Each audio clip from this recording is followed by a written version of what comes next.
Get ready with me. ഞാൻ എങ്ങോട്ടാന്നല്ലേ, ഞാൻ ഹോസ്പിറ്റലിലോട്ട് പോവാം. എന്റെ തലേന്റെ ഉള്ളിലുള്ള ബ്രെയിനിന്റെ ഭാരം കാരണം എന്റെ നെക്കിന് താങ്ങാൻ പറ്റുന്നില്ല.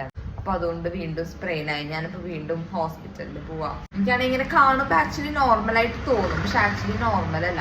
ഞാനാണെങ്കിൽ ഇന്ന് രാവിലെ ഒരു മാരത്തോൺ അല്ല, ഒരു റണ്ണിന് പോയി 5 കിലോമീറ്റർ റണ്ണ്. അത് ഈ കഴുത്ത് വെച്ചിട്ട് ഞാൻ എന്റെ കഴുത്ത് എന്നെക്കാണ്ട് മാക്സിമം ഓടി. പിന്നെ കുറച്ച് ഓടി കഴിഞ്ഞപ്പോ എന്താ പറയാ, ഫുൾ ബോഡി ഒരു പെയിൻ ആയതുകൊണ്ട് കഴുത്തിന്റെ മാത്രം അറിഞ്ഞില്ല. ഞാൻ ഈ ഒരു ടോപ്പ് ഇടാം. യെസ്, ഞാനപ്പോ ഈ ഒരു ടോപ്പ് ഇട്ടു. ഹോസ്പിറ്റലിലോട്ട് ഇൻഅപ്രോപ്രിയേറ്റ് ആണോ എന്ന് ചോദിച്ചാൽ കുറച്ച്. കയ്യിൽ എന്റെ BP പ്രഷർ നോക്കാൻ ചാൻസ് ഉണ്ട്.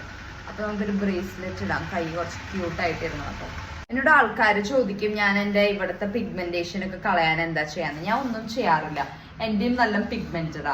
അത് ആക്ച്വലി ഭയങ്കര നോർമലാ. ആൻഡ് എന്റെ കയ്യിലുണ്ട് ബോഡി ഹെയർസ്. അതൊക്കെ ഭയങ്കര നോർമൽ തിങ്സ് ആണ് കേട്ടോ. And lip balm. ഞാൻ ആക്ച്വലി എപ്പോഴും ലിപ്സ്റ്റിക് ഒന്നും ഇടാറില്ല. എന്റെ കൂടെ എന്റെ ഫ്രണ്ടാ വരുന്നത്, ബൈ സ്റ്റാൻഡർ ആയിട്ട്.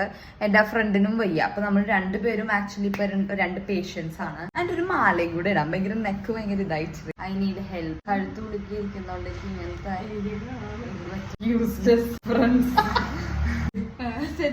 ചത്താലും എല്ലാം ഞാൻ തന്നെ ചെയ്യണം. യെസ്, അപ്പൊ നമുക്ക് ഇതും കൂടെ ഇടാം. ഞാൻ വിചാരിച്ചു ഈ ഷർട്ടും കൂടെ ഇടാമെന്ന്, കാരണം നമ്മൾ ഹോസ്പിറ്റലിലോട്ടല്ലേ പോകുന്നത്. Okay, bye bye.